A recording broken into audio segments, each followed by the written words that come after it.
reacting to one another, how family life should be lived. Heavenly Father, we thank you for who you are in our lives. Thank you that you are our healer, our friend, our teacher, our provider, protector, companion, and that you are our God. Salamat, Panginoon, dahil kami patuloy mo na pinalalago. You trim the rough edges, O God. You polish us like gem, that even friction turns us into better persons. Salamat sapagkat kayo ay laging nandyan, naasahan, natatawagan, only a prayer away. Patawarin niyo po kami sa mga kasalanan namin at kami po inyong bigyan ng kakayahang maunawa kayo. We ask, Father, that you may give us an understanding heart, give us wisdom, enable us to comprehend your message for us today. At nawa, Panginoon, laging makita namin yung relevance sa inyong mga salita sa aming buhay. Kung di man diretso sa buhay namin, sa buhay ng mga taong aming nai-influensya, mga taong aming dapat mahalin, alagaan, mga tao sa aming mundo. Nawa, Panginoon, payamanin mo ang aming isipan, ang aming pagkatao sa pagkakataon. Kahit na nais mo, kahit na nais mo. We ask you, Father, let your will be done. Open our lips, bless us, give us your message. Use only your servant as an instrument. We ask you, Father, in the name of Jesus, your Son, our Lord and Savior. Family 101, according to Jesus. Isa na pong kilalang-kilala ang Panginoon sa napakarami ng niyang mga napagaling, naturuan, at bigyan ng biyaya. At yan ang background ng ating babasahin, Marcos 3, 10 hanggang 11. Sapagkat marami na siyang pinagaling, dinudumog siya ng lahat ng may sakit upang hawakan man lamang siya. Bawat taong sinasapian ng masamang espiritu na makakita sa kanya, ay nagpapatira pa sa harapan niya at sumisigaw, "Ikaw ang anak ng Diyos." Marcos 3:21. Nang mabalitaan yon ng kanyang mga kasambahay, sila'y pumaroon upang sawayin siya dahil sinasabi ng mga tao na siya'y nasisiraan ng bait. Hindi naman lahat ng gumagawa ng mabuti na intindihan. Maging ang Panginoong Hesus sa dami ng kanyang ginagawang mga himala ay napagkamalan at binansagan na nasisiraan ng bait. Kaya anong ginawa ng kanyang mga kasambahay, siya'y sinikap pigilin sa kanyang ministry. Jesus' family did not believe in him initially. Marcos 6:4. Dahil dito, sinabi sa kanila ni Jesus, ang isang propeta ay ginagalang ng lahat, maliban ng kanyang mga kababayan, mga kamag-anak, at mga kasambahay. So hindi lang mga malalayong kamag-anak, mga kasambahay ng Panginoon, ang kanyang idinadaing na hindi naniniwala at hindi nagbibigay ng galang. Mateo 12:46 hanggang 50. Habang si Jesus ay nangangaral, dumating ang kanyang ina at mga kapatid. Naghihintay sila sa labas ng sinagoga dahil nais nila siyang makausap. May nagsabi kay Jesus, "Nasa labas po ang inyong ina at mga kapatid. Ibig nila kayong makausap." Ngunit sinabi niya, "Sino ang aking ina at sino-sino ang aking mga kapatid?" Itinuro niya ang kanyang mga alagad at sinabi, "Sila ang aking ina at mga kapatid. Sapagkat ang sino mang sumusunod sa kalooban ng aking Ama na nasa langit, iyon ang aking ina at mga kapatid." At naway buksan ng Panginoon at ang Espiritu ang ating isip na mabatid natin ang lalim ng ganitong mga pangungusap galing mismo sa bibig ng Panginoong Jesus. So Jesus defined family as people who are spiritually one with you. People who believe in you. People who agreed with you. And in general, this is a spiritual sense of definition, a spiritual family. Jesus defined family as people who support you.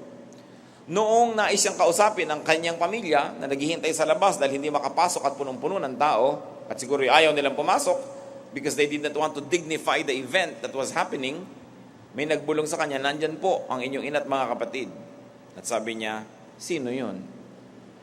"Eto, iyan ang ina ko, iyan ang mga kapatid ko. Yung mga nananalig sa Ama na nagpadala sa akin at yung nananalig sa aking mensahe." What is Family 101 according to Jesus? What is the very basic frame of Jesus' definition of what a family should be?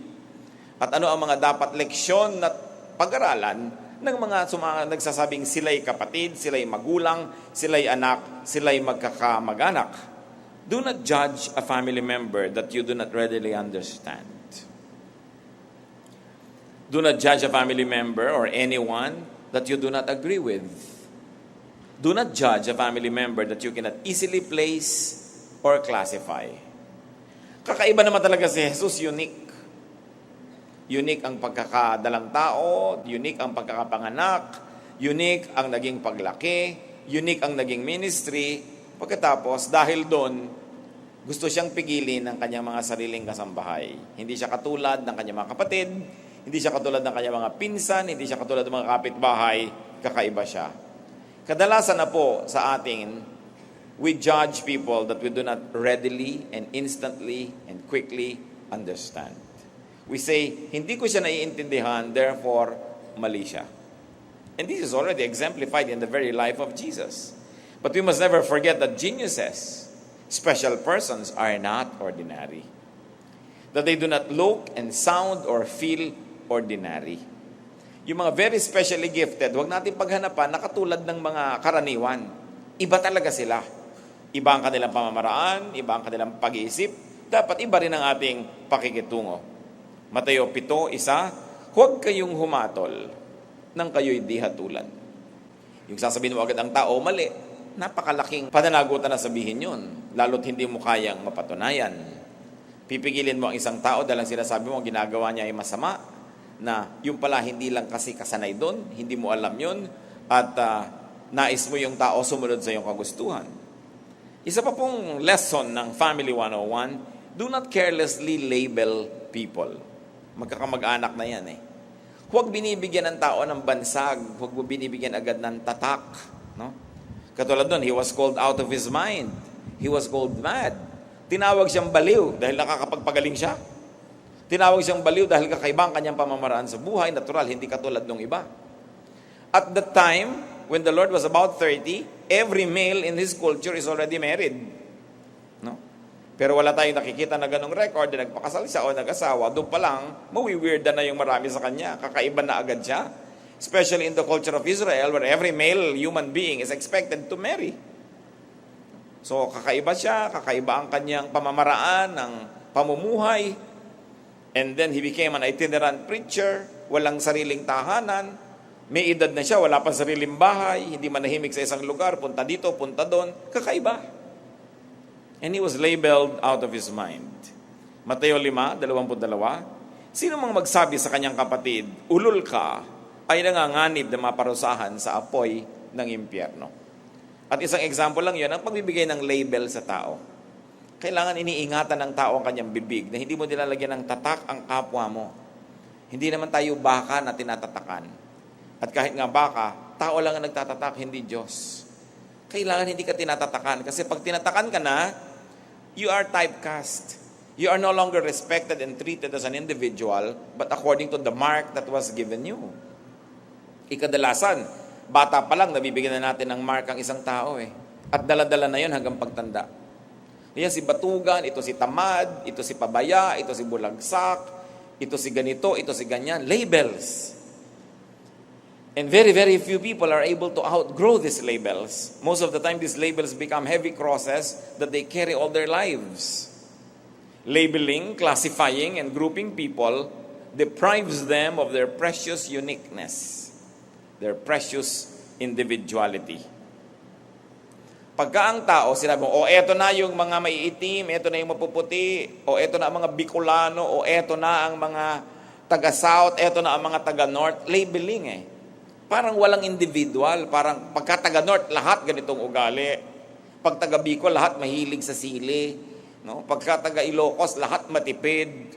Pagka Pampangan, lahat marunong magluto. Alam natin, hindi totoo yun because there are individuals who don't fall under those such categorizing. Sabi sa unang Korinto 7:7, sabi ni Paul, no? Nais ko sanang ang bawat isa ay makatulad ko. Ngunit may kanya-kanyang kaloob mula sa Diyos at ang mga ito'y hindi pare-pareho. As a spiritual father, Paul wanted, if possible, all believers to be like him. Siyempre, madali ang ministry kung pare-pareho kayo ng ugali, pare-pareho kayo ng standard, pare-pareho kayo ng style. Pero sabi niya, alam ko naman hindi pare-pareho ang nilikha ng Diyos ang tao. Iba-iba. Hindi lang spiritual fathers ang nagkakagusto na padaliin ang buhay at gusto niya makamukha ang kanyang mga spiritual children. Even biological fathers like their children to be like them. Engineer ako, dapat maging engineer ka. Bodybuilder ako, dapat bodybuilder ka. Politiko ang ating lahi, dapat maging politiko ka. Yun na nga ang sinasabi ng Panginoon at sinasabi sa Biblia, iba-iba ang tao. Kanya-kanya yan. And what else can we learn from Family 101? Honor achievement. Recognize talent. Recognize giftedness. Kakaiba na nga yung ipinapakita sa kanilang kapangyarihan ng Panginoon, nakakalaya sa pagkakabilanggo sa mga kasakitan ng mga tao, sasabihin pa nila na baliw. Yung mga poses na hindi nila natutulungan, ay natulungan ng Panginoon, masama pa ang trato ng mga tao sa Kanya. So honor people, even and especially unique talents and gifts. Kailangan hindi natin hinahayaan na kung kakilala natin yung prophet, relative natin siya, hindi na natin siya igagalang. Kung yung achiever, kaibigan natin, hindi na natin igagalang. We must always salute achievement. We must recognize achievement. Hindi ko mo pare-pareho kayo nung araw, pantay-pantay lang kayo nung nasa elementary grades kayo, ganun pa rin kayo ngayon. Kasi talagang merong may na-achieve, merong walang masyadong na-achieve. You must recognize achievement. Parang hindi naman makatarungan na yung isang taong nagsikap at maraming ginawa, babaliwalain mo. Sa gunong araw, pare-pareho lang kami tumatakbo dito. No? So dapat ganun din ang trato mo sa kanya. This kind of feeling is a comfort of people who never achieved anything. They like to bring everybody back to once upon a time when there still was no distinction between them. But it is only self-serving because they don't want to recognize achievement. So do not downgrade achievers so you could upgrade yourself. Maraming mga ganyan Pag may ang ganda-gandang babae, sabi nila, maganda nga yan, boba naman. Yung dina-downgrade mo para hindi ka kasi maganda. No. So binabaliwala mo, wala yung physical beauty, skin deep. How deep do you want beauty to be? Very deep. Sasabihin mo sa isang babae, ang ganda ng iyong pancreas. Siyempre, beauty is skin deep. Ano pa ba namang kalaliman ang gusto mo dyan? Siguro hindi ka lang maganda, kaya binabaliwala mo yung kagandahan niya. Yun naman mga matatalino, baliwala yung katalinuhan niyan. Bobo yan sa practical. Matitinig mo lagi yung mga ganyang panlalait sa kapwa. Kung mayaman nga yan, may cancer naman. Yung para ikinatuwa mo pa, mga inggit yan Dapat pag may nag-a-achieve, mag-enjoy ka dahil may achievement sila. Yung kamag-anak mo yung mayaman, matuwa ka. Hindi ka man bigyan, at least hindi yan kasali sa mga mangungutang sa'yo. At kung nagkagipit-gipit ka, pwede pa kang makahiram ka sa kanya. Ba't hindi ka matuwa na nagkakaroon siya? Yung inggit, malaking sumisira yan sa tao. Lalong-lalo sa magkakamag-anak. Yung ikaw ay honor na honor sa school, yung mga kapatid mo, binabatok-batukan ka dahil bunso ka. Hindi ka pinapansin-pansin. Baliwala sa amin yan. Yung sikat na artista na yan, sa amin, hindi sikat sa pamilya namin. Pero may na-achieve nga siya, di dapat saluduhan mo. Support family members in their calling, in their vocation, in their chosen careers. Dahil hindi lahat ay magkakamuka. Merong gusto na maging volcanologist siguro. Merong gusto siguro maging florist. Merong gusto maging musician. Merong gusto na ganito't ganyan ang gawin niya, suportahan, kung ano ang tawag sa kanya. Paano nyo malalaman kung anong tawag ng Diyos sa'yo? Kung anong talent ang mga binigay sa'yo, kung saan ka mahusay, kung saan magaling, yun ang calling. Hindi ka naman tatawagin ng Diyos, halimbawa sa isang mathematical ministry, kung hindi ka niya binigyan ng mga special gifts with numbers. So dapat yung tao, kung saan siya nakahilig, doon bumuhal. Lalo't hindi naman masama at hindi bisyo yun. Pero wala, ang mga tao may mag-aaral. Lagi mo nadidinig yan. Gusto ko po mag-aaral ng ganong kurso. Sasabihin agad ng magulang, anong trabaho makukuha mo doon? Yung trabaho agad ang iniisip. Kaya maraming mga tao, nagiging second or third class lang sila buong buhay. May trabaho nga sila, pero hindi naman yun ang talent nila Hindi naman yung giftedness nila. So pinilit mo na perform ang isang tao sa isang area of weakness. So how can you expect the person to excel? Sinisimplify natin ang lahat. tatanong mo agad, ano magiging hanap buhay mo dyan? Mapapasok ka ba sa City Hall? Kailangan mapasok ka sa City Hall, nagsasara lahat ng kumpanya, ang City Hall hindi. Oo nga, pero kung hindi ka cut out for such work, what will happen to you? Not everybody is the same. Not everybody can have and can be the same. They cannot have the same vocations. Mga karakter lang sa Bible, isang pamilya pinagmulan, Genesis 25:27. Lumaki ang mga bata, at ito'y magkapatid. Naging mahusay na mangangaso si Esau, at sa kaparangan na halos tumira. Si Jacob naman ay tahimik at lagi sa bahay. Nakita niyo magkapatid na lalaki ito, magkaiba, machong-macho yung isa, laging naninibat ang mga usa, nanghuhuli ng mga baboy damo, no? Nanghuhuli ng mga leon, nakatira sa gubat. Ito naman isa, lagi nasa bahay. Tahimik na tahimik, hihiwa-hiwa ng bawang, kasunod ng nanay niya. Mother's pet talaga yung si Jacob no? Magkaiba sila. Hinayaan naman ng ama nila na magkaiba. Hindi sinasabi kay Jacob, tingnan mo kuya mo, lagi siyang nangangaso. Hindi naman ganon. Hinayaan sila na maging magkaiba. Do not hinder people from pursuing their calling, their dream, their destiny. Isa pa pong lesson na malalaman natin at ma-extract natin sa karanasan ni Jesus, do not call what you do not understand as wrong. Do not call what you do not understand as evil. Hindi naiintindihan ng tao ay mali na. Sabi ni St. Thomas Aquinas, it is exceedingly foolish for a man to think that what he does not see does not exist, or that what he does not understand is wrong. Marcos 3:22 hanggang 23. Sinasabi naman ng mga tagapagturo ng kautusan na galing sa Jerusalem, sinasapian siya ni Beelzebub, nakapagpapalaya siya ng demonyo sa pamamagitan ng kapangyarihan ng pinuno ng mga demonyo. Dahil dito, pinalapit ni Jesus sa mga tao at sinabi sa kanila ang ilang talinghaga. Sabi niya, paanong mapapalaya si Satanas ang kanyang sarili? Nakita niyo na nagpapalaya si Jesus ng mga masasamang espiritu. Ang sinabi naman ng mga naiinggit, kasi masamang espiritu din siya. Kaya niya nagagawa yan. Anong ibig sabihin nila indirectly? Hindi nila kasi mapaalis yung masasamang espiritu So, the unsaid is, hindi namin mapaalis kasi mabuting espiritu kami. Siya, palibas at masamang espiritu, napapaalis niya yung masamang espiritu. Can you think of this logic? At sabi ni Jesus, paano naman papalayasin ni Satanas ang sarili niya? Kung masamang espiritu ako, ba't ko papaalis niya yung masamang espiritu? Di gusto-gusto ko nga lahat sapian ng masamang espiritu. But Jesus was misunderstood. He was mislabeled. Ano po ang mga conclusions na pwede nating makuha sa napakaiksing sa babasahin na yan? Paulit-ulit, binibigyan natin ng diin, not all people are the same. Recognize and honor differences. Recognize and honor uniqueness. Because it makes life more interesting. Ano mangyayari naman kung ang lahat ng tao engineer, kung ang lahat ng tao nurse, kung ang lahat ng tao florist, hindi walang variety. Talagang ganon. Ang mga halaman, iba't ibang likha ang ginawa ng Diyos. Ang mga tao, iba't iba rin.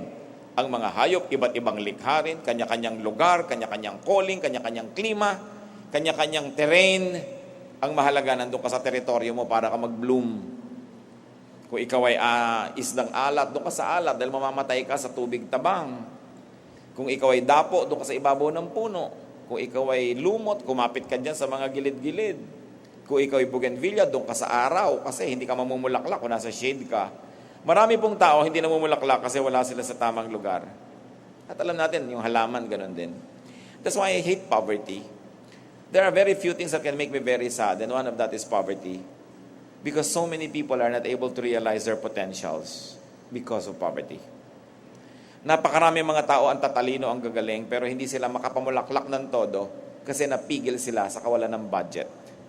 Hindi nakapag-aral, hindi nakapagsanay, nagkaroon ng inferiority complex, tama na, hindi pa makakibo, naaapi-api, kasi walang pera.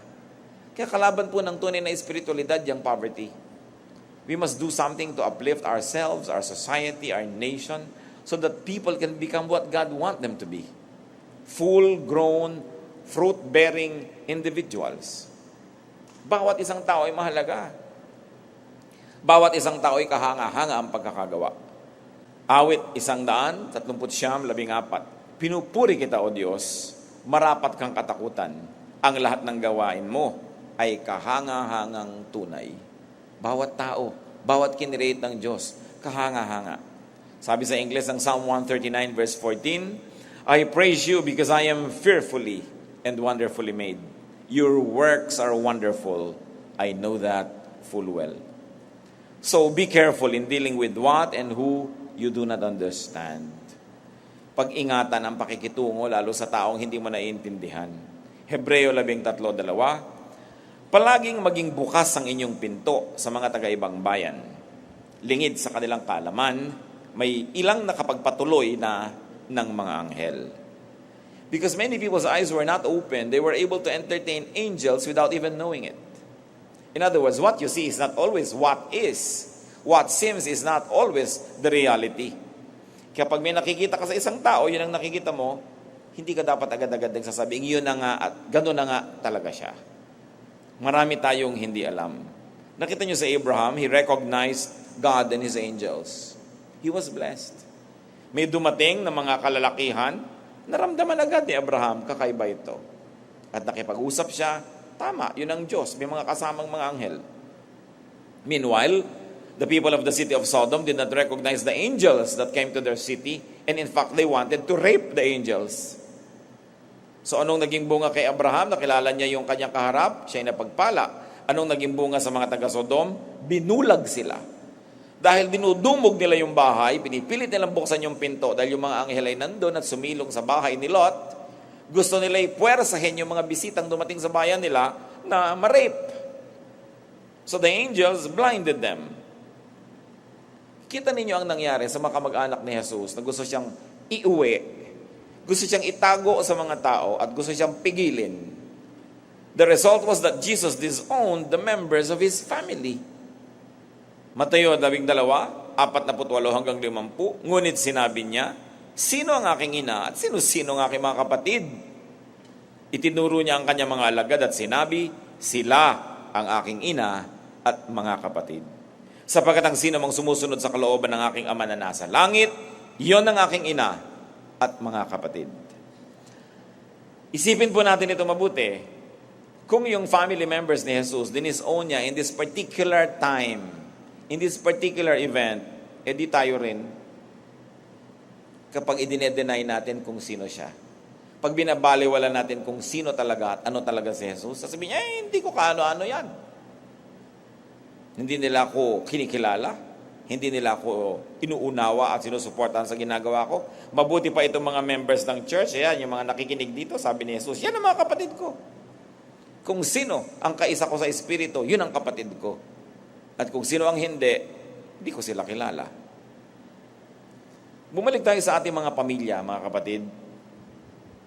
Dahil iba-iba ang itsura, iba-iba ang talento, iba-iba ang ugali, iba-iba ang tawag ng Diyos, do not push your family member to disown you. Do not push your family member to separate from you or to leave you because you do not honor or accept them. Huwag nating puwersahin ang mga miyembro ng ating pamilya na maglayas, iwanan tayo at lumayo para lang sila makalaya na maging sila kung sino sila.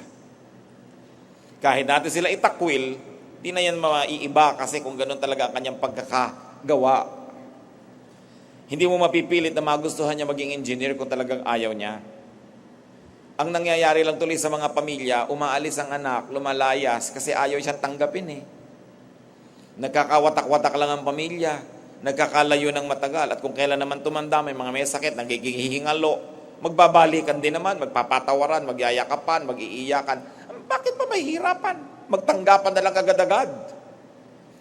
At kung ikaw mismo na pamilya, hindi mo matatanggap yung sarili mong miyembro, sa palagay mo, sinong tatanggap nun? The ministry of the family is to be the first and the last line of defense against the cruelty of the world. Na ang pamilya, unang-una, bago mag-preach, bago mag-discipline, dapat mo nang magmahal. Bago ka magturo, mahalin mo muna yung miyembro mo. Kasi kung hindi mo mahal, bakit ka nagtuturo? Walang karapatang magturo ang hindi nagmamahal. Sapagkat ang pagtutuwid, ang pagtuturo ay dahil lang sa pagmamahal. Ngayon, kung hindi mo minamahal, preach ka pa ng preach dyan, lalayasan ka talaga. Madaling sabihin kasi nung mga nandun sa average, sa kamukha ng marami, nasa majority, tawagin mong normal. Kasi yung normal naman, ibig sabihin lang norm, ibig sabihin yun ng majority. Madali sa kanilang i-impose yung kagustuhan ng majority. Kasi nandun na sila eh. Madali sabihin sa mahal ba sa isang pamilya ng mga matatalino, kailangan honor kayong lahat. Paano kung meron kayong isang anak na hindi talaga academically gifted? Anong gagawin nyo sa kanya? Madaling sabihin sa mga magkakapatid ng mga mahihinhin at nakapag-asawa ng mga matitino at mabubuti na pilitin ng lahat ng kababaihan ng kanilang pamilya na maging mahinhin. Paano kung meron ka talagang anak na haliparot? Kahit mo yung pakuluan, iprito, hampasin, itali, pag nakawala, haliparot pa rin yan eh. Anong gagawin mo doon? Itatapon mo para hindi ka mapahiya sa kapitbahay? I-disown mo? Marami ko nakita ganyang pamilya. Meron sila pang mga anak na medyo kakaiba yung kalusugan, kakaiba yung itsura, yung kulay ng balat, yung bone formation. Tinatago nila sa madidilim na kwarto. Meron ako mga ganong mga kilala, itinago hanggang namatay yung isang kapatid. Hindi lang isa, several. Kapatid mo yun eh. Kung ikaw mismo sa pamilya nyo, hindi nyo ito aangkinin na kapatid, hindi nyo itaturing na tao, sa palagay nyo may gagawa pa nun, may magtuturing pa sa kanila na tao sila. So kahit ang kapatid nyo, si Batman, si Darna, si Rena, Shoko yung kapatid nyo, kapatid nyo yun eh. Anong gagawin nyo? Itatapon nyo? Bakit ka pa naging kapatid? Ba't ka pa nandyan? Hindi yun ikalulugod ng Diyos na sa sobra nating pagiging matuwid, sa sobra nating pagiging normal, itatapon natin yung mga hindi katulad ng karamihan. Ang pagtanggi sa pagtanggi sa potter. Hindi si hari ha. Pagka tinanggihan mo yung tao na nilikha ng Diyos, sinong tunay na tinatanggihan mo? Di yung Diyos na lumikha. Kaya sabi ni Lord, pagka tinanggap kayo, tinatanggap ako. Pag nireject kayo, nire-reject din ako. That's in an evangelistic context. But of course, it's not difficult to stretch that to practical life. Pagka meron kang anak at pinadala mo sa isang lugar at tinanggihan doon, di ba ikaw sumasama ang loob? Di gano'n din ang nararamdaman ng ating Ama sa Langit na meron siyang anak na kinreate tapos hindi mo ino-honor, hindi mo minamahal, hindi mo tinatanggap. To those whose families and friends and homes do not recognize them, those families that do not accept them, what do I say? Do a Jesus. Tularan ang Panginoon. Kapag ayaw kayong tanggapin ng pamilya nyo, ayaw kayong tanggapin ng lipunan, ayaw kayong paniwalaan, ayaw kayong tanggapin just as you are, ipinipilit nilang ibahin ang inyong identity, tandaan nyo ang Panginoon. He continued to believe in Himself and He continued to pursue His calling. Nanindigan siya. Marcos 14, 60 hanggang 62. Nililitis nilang Panginoon. Pinipilit nilang itatwa ni Jesus kung sino siya. Kasi ayaw nilang paniwalaan kung sino si Jesus eh. Tumayo ang pinakapunong pari sa harap ng kapulungan at tinanong si Jesus, wala ka bang isasagot sa paratang nila sa iyo? Ngunit hindi umimik si Jesus at hindi sumagot ng anuman. Muli siyang tinanong ng pinakapunong pari, ikaw nga ba ang Kristo, ang anak ng mapagpalang Diyos? Ang ine-expect nila, sabihin no. Ang ine-expect nila, hindi po. Kasi alam nila, pagka sinabing oo, paparusahan nila, papaluin, hahampasin, ipapako sa krus, papatayin nila. Ayaw nila makarinig ng oo. So ang ine-expect ng lahat ng tao na ang pressure ang laki-laki, itatatwa ni Jesus kung sino siya. Sumagot si Jesus, ako nga. Kilala ni Jesus kung sino siya. Hindi siya nalito kung sino siya. Ipinilit niyang siya ay siya kahit ang tao ay hindi naniniwala. And you know how everything else happened. The rest is history, sabi nga nila. So kayo ay mahusay, ayaw kayong paniwalaan ng tao, maniwala kayo sa sarili niyo. Sa tulong ng Diyos, patulong kayo sa Diyos. Hindi naman kayo pwedeng walang kakampi. Kahit kayo ayaw kampihan ng tao, may Diyos pa rin. Ayaw nilang maniwala na ganito kayo, pero alam niyo kung sino kayo, manindigan kayo. Huwag niyong ibigay sa kanila yung gusto nila. No? Natanggalan ka ng individuality, tanggalan ka na yung pagkatao, tanggalan ka na yung character, tanggalan ka ng essence, ng giftedness. Alam niyo yung individuality ng tao. While we are always encouraged by God and by the Bible to be cooperative, to be part of a team, to be team players, but each person was given a unique individuality. At dapat yan iginagalang. Kung hindi ninyo matanggap ang pagkakabuo at lalang ng isang tao, at least huwag niyo siyang abalahin. Huwag niyo siyang galawin, huwag niyo siyang sirain. Kung hindi niyo kayang tumulong bumuo, huwag na lang kayo sumira.